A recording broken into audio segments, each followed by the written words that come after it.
Boa tarde, bem-vindo a mais um programa da Causa Operária TV, o programa Histórias da Repressão, é o programa que vai ao ar toda sexta-feira às 16 horas, né? É o programa que é apresentado, né, por mim, Renato Faraque, pelo companheiro Antônio Eduardo, lá de Feira de Santana. Quer dar um alô, Duda? Alô, como vai, Renato? Seja bem-vindo, Luiz Eugênio. Daqui a pouco nós vamos apresentar nosso convidado.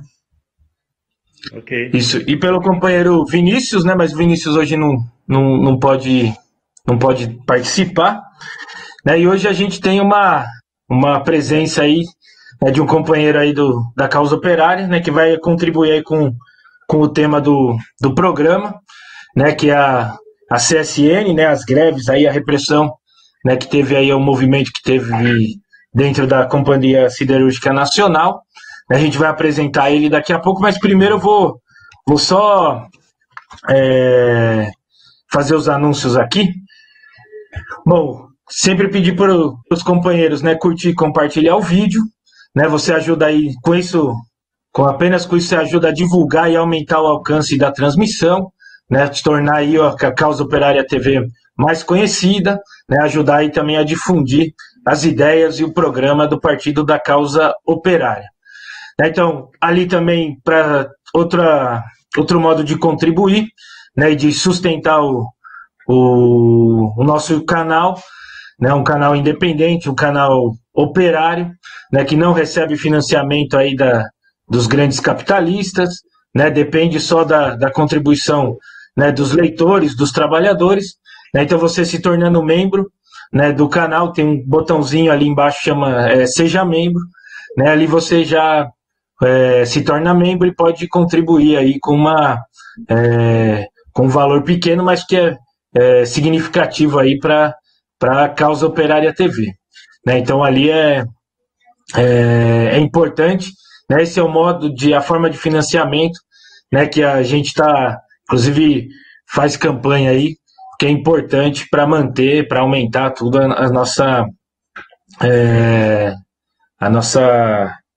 manter a nossa imprensa independente.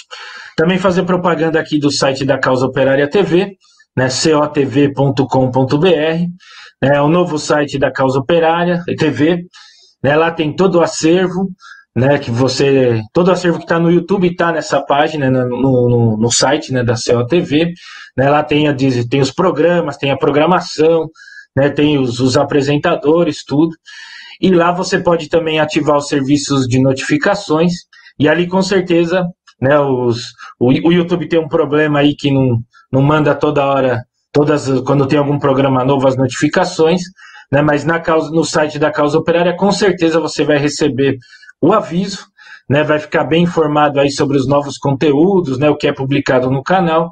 Então ali você com certeza vai estar, né, ali por dentro da grade e dos programas da Causa Operária TV. Bom, então acho que agora apresentar o companheiro Luiz Eugênio, né, que veio aqui contribuir, né, com o tema aqui do nosso programa, né, que é 1988, né, a greve da CSN. Né, então, o Luiz Eugênio, que é militante aí do Partido da Causa Operária, né, mora aí no município de Volta Redonda, no Rio de Janeiro, né, teve aí na luta, né, dos trabalhadores da CSN, né, então eu queria falar aqui bem para o companheiro Luiz Eugênio, né, seja bem-vindo. Tudo bom, Luiz Eugênio? Tudo bem, boa tarde. Ixi.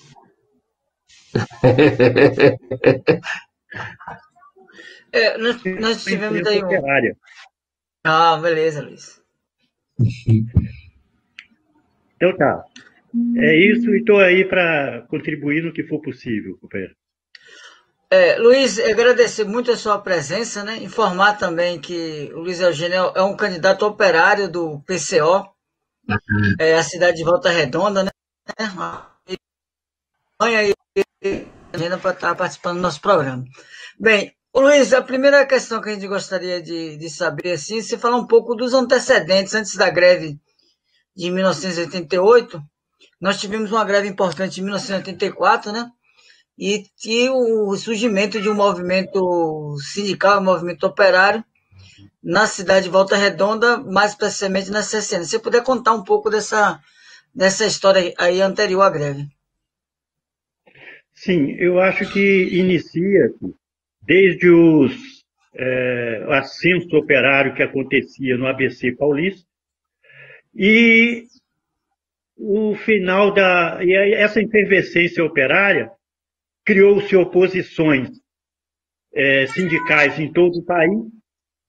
Em Volta Redonda já se tentava tomar o sindicato, que estava na mão de um pelego lá, o Valdemar Lustosa, que era da ditadura militar, há 12 anos, até que a oposição participava das eleições, mas aí não conseguia tomar porque era um processo viciado. Em 84, já conseguiu-se um movimento bem mais amplo de envolver todo o movimento estudantil, as comunidades, as associações de moradores, movimento até eclesiástico. Aí, nesse clima, né, aí conseguiu-se ganhar o sindicato em 84. E aí foi toda uma labuta para poder construir a primeira greve na CSN, porque a CSN tinha fama de ser boazinha com os operários e nunca teve greve anteriormente, dava pacotes de leite, alimentação para o pessoal. Então, para quebrar tudo isso, para que as pessoas adquirissem mais uma consciência de que eram explorados e tudo, foi construído assim, milimetricamente, esse primeiro movimento para a primeira greve de 84.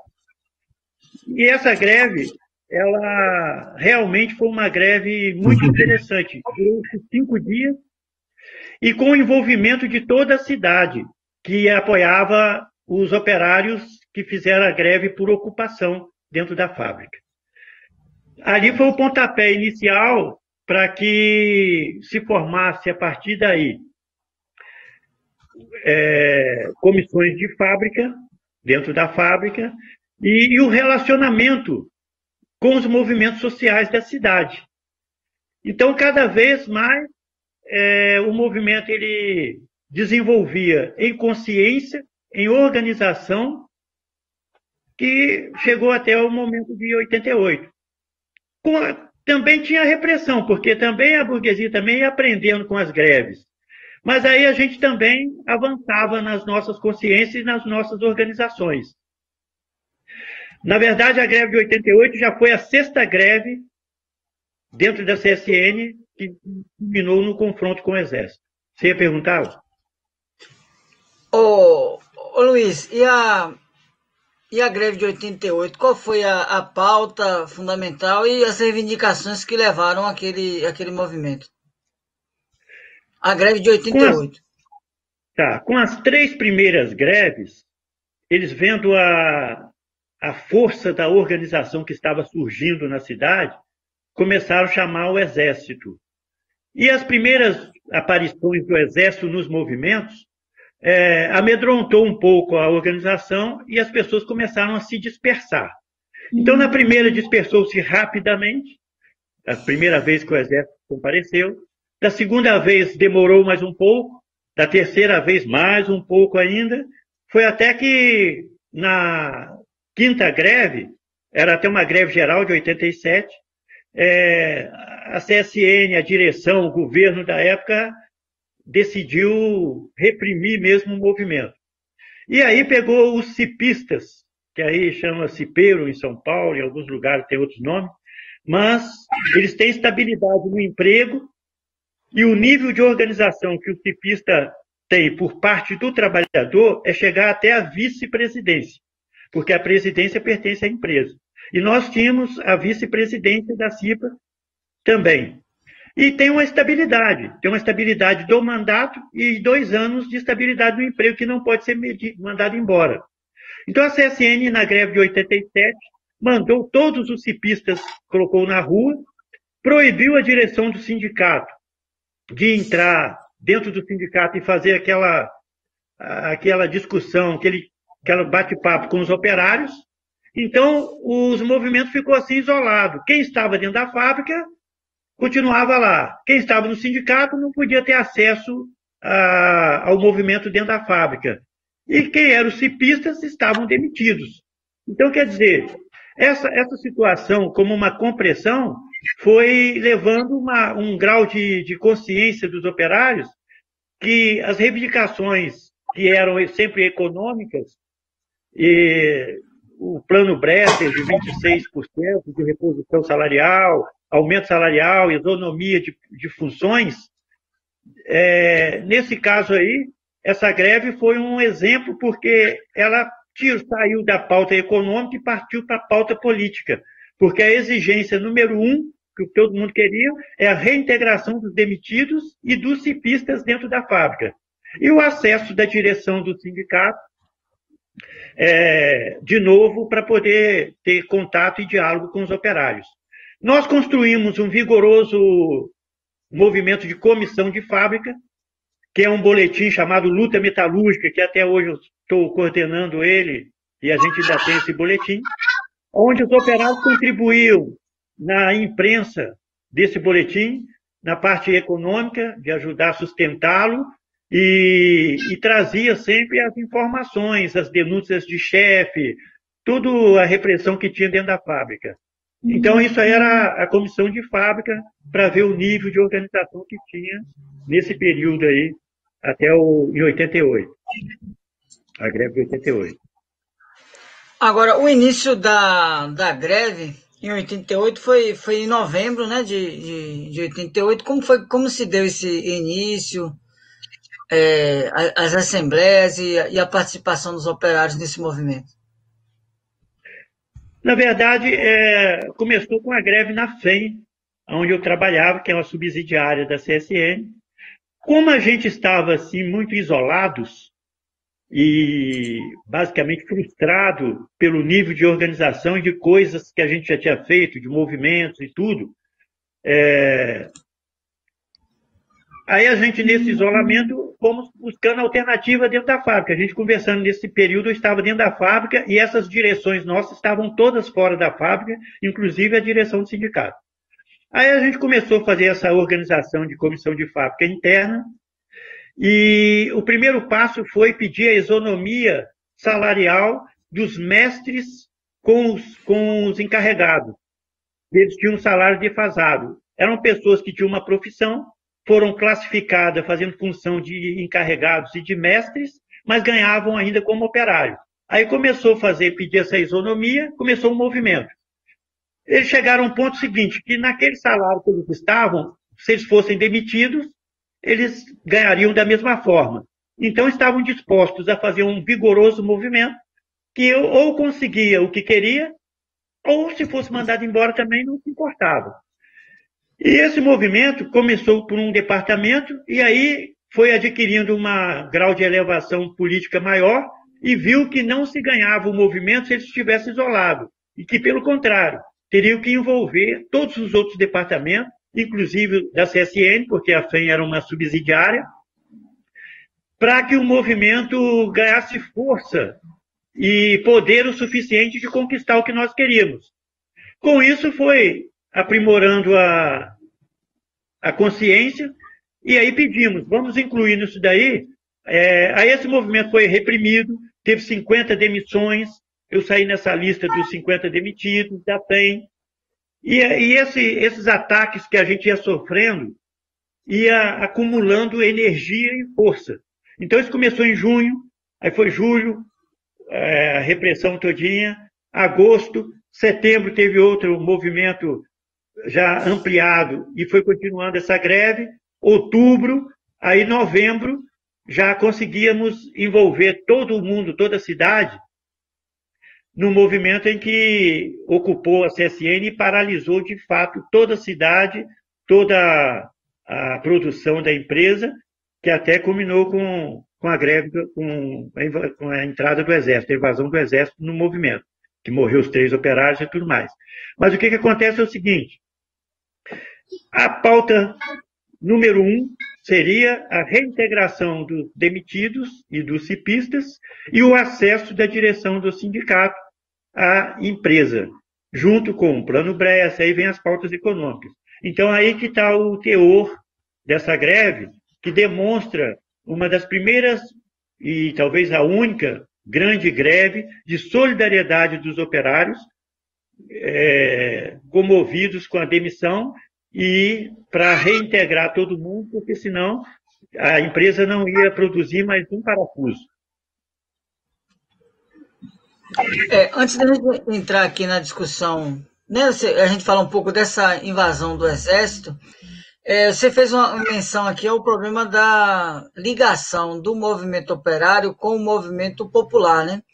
Aí eu gostaria que você falasse um pouco mais nessa questão das associações de bairro, né? Soube também que setores da igreja apoiavam o movimento. Como é que se deu essa participação popular de apoio à greve e ao movimento dos operários da CSN? Legal essa pergunta, porque é o seguinte, muitos dos operários, eles faziam faculdade, então levavam aquela discussão para dentro das salas de aulas também, né, cursos e tal. E muitos deles moravam nos bairros da periferia, atuavam em associadores.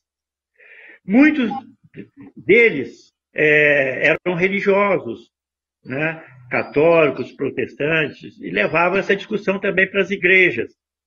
Muitos deles eram negros, de movimentos negros. Muitas mulheres, movimento de mulheres. Então, os movimentos sociais foram envolvidos como se fosse esse núcleo de operário distribuído em todos os setores da comunidade e da sociedade. Os operários da CSN, na época, eram bem remunerados, tinham muitos direitos conquistados por essas lutas, eram muito bem recebidos nos comércios. E aí exigia-se uma intervenção dos comerciantes também para poder ajudar, porque senão os caras iam parar de comprar no comércio. Aonde que a gente chama que foi um ensaio de um grande soviet que aconteceu na cidade, porque e conseguiu envolver todos esses setores nas nossas lutas, porque senão eles teriam um grande prejuízo.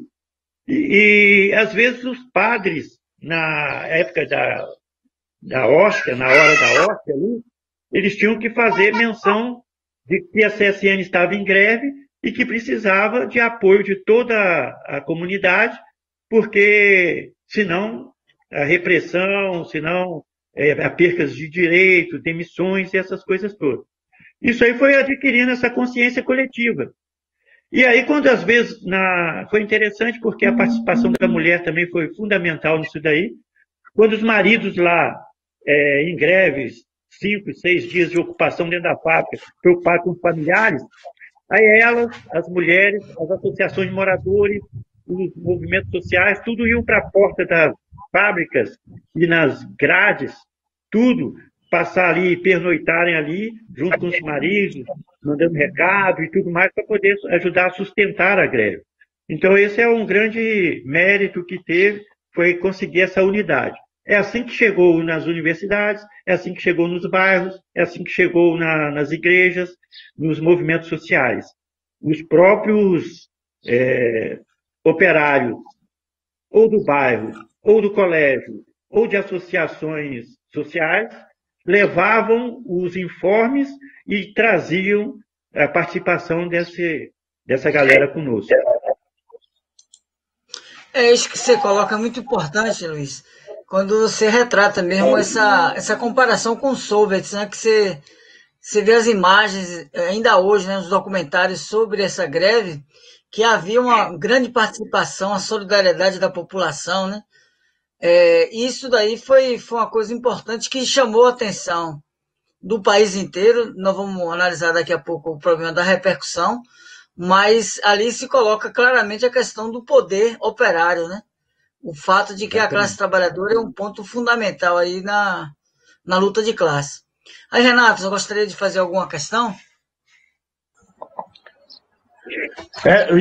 Eu acho que também o Luiz Eugênio relatar aqui como foi a ocupação da fábrica, né? Eu acho que tem bastante coisa, né? Acho que um Um dos fatores foi que logo no início da greve os operários ocuparam a fábrica, né, e teve uma repressão muito grande, né? Na verdade, quando se consegue essa organização de comissões de fábrica, fica bem mais fácil construir a ocupação da fábrica, inclusive a resistência. Porque a comissão de fábrica, ela inicia no departamento fazendo levantamentos de EPIs, às vezes, condições inseguras, né? Reivindicações de isonomia salarial do pessoal. Então, você junta os operários de determinados departamentos e vê as pautas afins, as reivindicações em comum, e aí começa a se organizar dentro daquele setor. Aí, quando você tem um setor de um departamento organizado dessa forma, fica fácil porque você vai aos outros setores.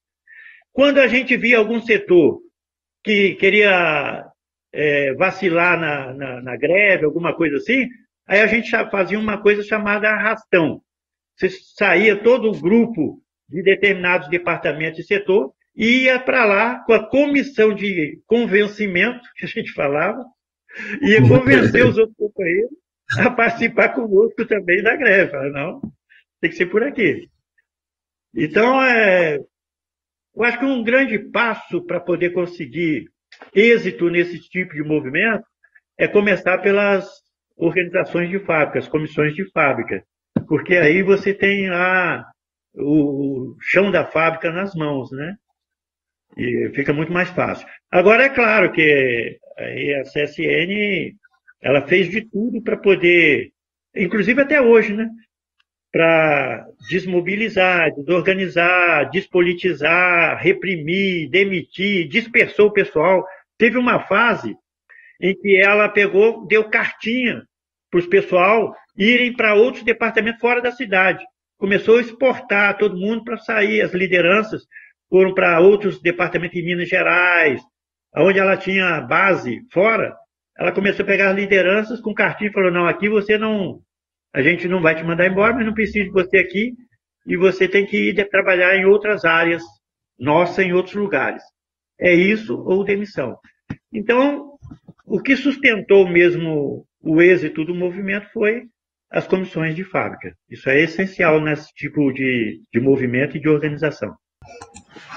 Vamos ver agora a questão do episódio, né, da morte, né, do assassinato dos 3 operários, né, os trabalhadores William Fernandes Leite, Valmir Freitas Monteiro e o Carlos Augusto Barroso, que foram os 3 operários que foram assassinados. O William tinha 22 anos, o Valmir tinha 27 anos e o Carlos Augusto tinha apenas 19 anos. Eram pessoas jovens que foram mortas, né, pela ação do Exército. Pode falar um pouco sobre esse episódio, Luiz? Sim, o Valmir, ele era meu colega pessoal, meu amigo de Santa Rita do Zaru, atuava comigo na Associação de Moradores. Nesse período eu também atuava em uma Associação de Moradores em Santa Rita do Zaru e a gente tinha até um comitê de luta popular lá. E foi um susto quando a gente soube de que ele estava lá e que tinha sido assassinado pelo Exército. Foi um ato muito covarde, porque no movimento paredista frontal, quem estava armado era o Exército. Agora, tinha a organização nossa, dos trabalhadores, que estavam na lingoteira. Esse pessoal lá, eles estavam organizados para soltar ferro Guzel na cabeça de militares que quisessem confrontar a situação. Mas eles não foram acionados porque, até então, existia aquele paredão, né? A gente não avançava e nem eles. Num surto, não sei, de temor do pessoal do Exército, os caras chegaram e atiraram, saíram atirando, e aí onde matou esses 3 operários aí. Foi um ato muito covarde e, basicamente, inesperado pelos operários, que tinha um setor organizado nosso que estava para revidar. Creio eu que deve ter perdido algum deles também, mas não divulgaram, né? Mas foi uma tragédia isso daí. A greve continuou após essas mortes? Continuou até a definição total das reivindicações. Entendeu? Aí, depois disso daí, pela repercussão e tudo, aí eles recuaram e cederam, né, nas nossas reivindicações. Bom, depois a gente vai falar sobre a repercussão disso daí, né? Que a gente vê que a Erondina em São Paulo tinha menos de 4%, e depois ela vai e ganha até a prefeitura de São Paulo. Uma coisa que o Boulos fala aí, que a Erondina foi eleita em São Paulo, sim, em função da ascensão da classe operária e das lutas, né? Porque popularmente ela tinha menos de 4%. Você já entrou no tema, então vamos discutir um pouco dessa repercussão, né? Foi um acontecimento que, primeiro, é importante aqui para os nossos participantes, né, nossos companheiros e companheiras que estão acompanhando essa entrevista, que em 1988 nós já não tínhamos uma ditadura militar no sentido pleno, apesar que não era ainda, não tinha acontecido eleições, a eleições só vai acontecer em 1988, 89, melhor dizendo. Mas em 88 era o governo Sarney, era chamada transição democrática. E em 1988 acontece esse episódio e vai ter uma repercussão porque vai mostrar o que era essa transição, o que era o governo Sarney. O governo Sarney, ele tinha conseguido uma proeza importante, que foi eleger praticamente todos os governadores de estado em 1986, nas eleições que o PMDB conseguiu esse feito através do plano cruzado, né? Mas o que acontece é que em 1978 você já tinha um movimento grande, que era um movimento de oposição ao governo Sarney. Crescia o movimento sindical, que como foi dito aqui, né, o movimento operário vem da ascensão no final dos anos 70. Nos anos 80 ele tem um ápice, né, com a criação da CUT, mas o período do início do governo Sarney, 86, 87, você vai ter uma ofensiva dos patrões através do plano cruzado e outras medidas. Em 88 é o momento de queda aí da popularidade, descende assim a ladeira do governo Sarney. E é nesse contexto, assim, na véspera, né, a greve acontece em novembro, início de novembro, e as eleições acontecem no dia 15 de novembro. E como o Luiz Eugênio coloca, né, um impacto fundamental vai ser na principal cidade do Brasil, que é em São Paulo, que Luiz Erundina, que era uma candidata na oportunidade da esquerda do PT, né, em oposição, inclusive, à direção majoritária, e ela de uma maneira inesperada, ela tem esse ascenso, que se traduziu também em Porto Alegre, né, a eleição de Porto Alegre, quando o PT também consegue. Então, vai ser uma coisa importante, porque essa greve vai ajudar a colocar o PT num outro patamar político, quer dizer, as eleições de 88, que vai se traduzir na campanha de 89. Mas aí, Luiz, pode falar um pouco mais sobre esse tema. Então, é importante dizer o seguinte, Volta Redonda, ela era uma área de segurança nacional também, né? A título da repressão. Então, quando foi em 85, nós tivemos um primeiro vez que pôde eleger aqui o prefeito da cidade, que é o Marino Klinger. Foi eleito em 85. Até então, os prefeitos daqui eram nomeados ou eram pelo colégio eleitoral. A vantagem que tinha é que era um ascenso da classe operária, né? Também tinha muitas greves no ABC Paulista. Nessas greves, até o Lula vinha aqui também, com Jair Meneghelli. Tinha as oposições fundando a CUT. Então, quer dizer, fundação do PT, fundação da CUT, e essa tomada do sindicato aqui com o Juarez Antunes. Tinha a questão da nova Constituinte, e nós elegemos aqui o presidente do sindicato da época a ser a ser um deputado constituinte. E depois ele veio até ganhar a prefeitura também e se tornando prefeito. Então era um momento de ascenso da classe operária onde a gente avançava em todas essas áreas e a repercussão era a nível nacional e internacional, né? O Juarez Antunes, ele era ligado ao PDT, né? Na época, o brizolismo tinha uma força muito grande no Rio de Janeiro. E tem um episódio trágico que ele assume a prefeitura de Volta Redonda e em menos de 60 dias ele acaba morrendo em um acidente. E eu estava vendo um depoimento sobre esse acidente, que ele foi acusado por um desses jornais pelo fato de ele não ter entregue ainda o apartamento funcional que ele tinha em Brasília como deputado. Então ele sai, ele vê o jornal meio transtornado e decide pegar um carro e ir até Brasília para entregar esse apartamento. E no retorno dessa viagem que ele acaba falecendo. Né? Mas a liderança do Juarez é uma liderança contraditória, né? Porque ao mesmo tempo que quebrou, né, o ciclo dos pelegos ligados à ditadura militar, ele também tinha uma posição muito ligada ao brizolismo e tudo mais. Você poderia falar um pouco mais sobre isso aí? Na verdade, o Juarez ele era um militante combativo. Ele não era de esquerda, uma consciência, um revolucionário. Ele era um militante combativo. O que forçou muito as grandes jogadas dele para a esquerda e levar o sindicato mais avante para a classe operária foi que houve uma divisão nessa diretoria, e essa diretoria que saiu em oposição, ela era mais à esquerda, era mais ideológica, né? Dirigida por um companheiro chamado Braito, que é muito militante mesmo. Então, quer dizer, ele era sempre empurrado para posições de defesa da classe, da luta e dos trabalhadores. Mas se deixasse, talvez ele não teria tido esse papel aí de direção de todas essas lutas.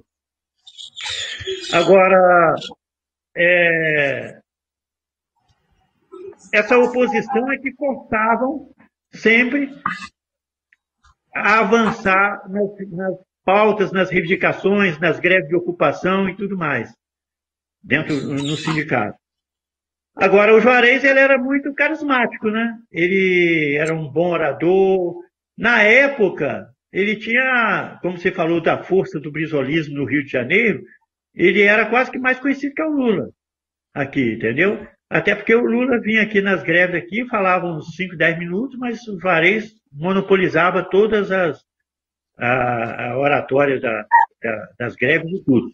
E as greves aqui eram muito monstruosas, que as greves aqui eram 40, 50 mil pessoas, as assembleias, e aí tinha os populares que vinham também, a cidade se envolvia. Era uma coisa assim muito fabulosa, estrondosa de presenciar e de participar. Luiz, e a questão política, né? Você já deu uma entrevista aqui para a Causa Operária, né, para o companheiro Eduardo Vasco, e falou bastante sobre a questão da construção do PT e da sua aproximação com a então corrente do PT, que era a Causa Operária. Mas eu gostaria que você falasse assim, rapidamente de como é que se dá a construção do PT, da construção da Causa Operária e, posteriormente, desse movimento de construção da luta metalúrgica, né? Eu me lembro da eleição, né, que aconteceu em 1992, como aquelas eleições, a força sindical acabou ganhando o sindicato através de uma fraude política, né, e prática, né, que foi o chamado formigueiro, em 1992. Naquela oportunidade, em 92, nós tivemos uma chapa, que era a chapa 3, a luta metalúrgica. Na ocasião, o Cerezo ainda fazia parte da Causa Operária, foi o nosso candidato naquela oportunidade, mas a luta metalúrgica era um movimento que teve aí uma grande incidência e também essa relação que nós vamos ter com a questão do PT. Se você falasse um pouco essa relação do movimento operário com a construção do PT, a presença da Causa Operária e tudo mais. Então, nós éramos um grupo de operários animados, eu diria assim, e independentes. A gente tinha até um orgulho de sermos independentes e tudo mais. Depois a gente foi adquirindo consciência e vendo que era uma tremenda balela isso, né? Que os independentes era a massa de manobra das organizações, dos setores organizados. Então, a gente adquirindo essa consciência de que a gente precisaria se organizar, foi onde a gente buscou o caos operário. Nós tínhamos uma comissão de fábrica, tínhamos consciência de que tinha que ter um boletim, né? E que esse boletim tinha que ser sustentado por contribuições dos operários para ter a determinada independência, né? De classe, de expressão e tudo mais, a autonomia. Então, tínhamos essa consciência, mas não éramos organizados, nós éramos totalmente empíricos e sem estar organizado. Num desses congressos de fundação do PT, da CUT, desses movimentos que aconteciam da ascensão operária no período, a gente teve acesso ao jornal CO, a Causa Operária. E aí foi trazido para nós, a gente debateu e discutiu, decidimos chamar o representante do jornal, que na época foi o João Carlos Delmar, e ele veio e fez uma exposição, e a partir daí ganhou todos nós. Inclusive tinha setores que eram da Convergência, veio conosco também e tal. E nós dirigimos o PT, porque a gente era um dos fundadores do PT na região, éramos até majoritários, mas éramos considerados e tínhamos orgulho de ser corrente independente. Depois a gente, que conheceu a Causa Operária, começamos a fazer esse trabalho junto com a Causa Operária. E assim foi na CUT também, já com orientações centralizadas pela Causa Operária, até posteriori, que nós fomos expulsos do PT em 89, e na formação e na fundação da CO, do PCO, que é o Partido da Causa Operária. Mas a história é essa, é que a gente era independente, tínhamos até uma organização dentro da fábrica, e aí a gente conheceu o jornal, Causa Operária, e a partir daí a gente começou a fazer parte dessa organização, que é fundadora do PT, obviamente, e fundadora da CUT na cidade. Nós estamos nos aproximando do final da nossa entrevista. Eu gostaria que você falasse um pouco do balanço histórico dessa greve, que você considera aí mais de 30 anos depois desse acontecido, e o que é que você acha, ou melhor, como você está vendo a luta hoje em Volta Redonda, né? Sabemos que a CSN foi privatizada, que existe um refluxo muito grande, né, do movimento operário, mas existe a luta ainda, existe indícios de possibilidade de mobilização. E queria que você fizesse esse apanhado histórico e, ao mesmo tempo, falasse aí qual a perspectiva que você vê na atualidade hoje em Volta Redonda e das lutas sindicais e operárias. Eu acho que é o seguinte, os movimentos em Volta Redonda, ele é um dos maiores movimentos na história do país até hoje. E se a gente não tirou ou tira proveito dele, a burguesia tira todo o proveito dele, em todos os sentidos, minuciosamente. Primeira coisa que ela fez foi a dispersão dessas lideranças todas da cidade.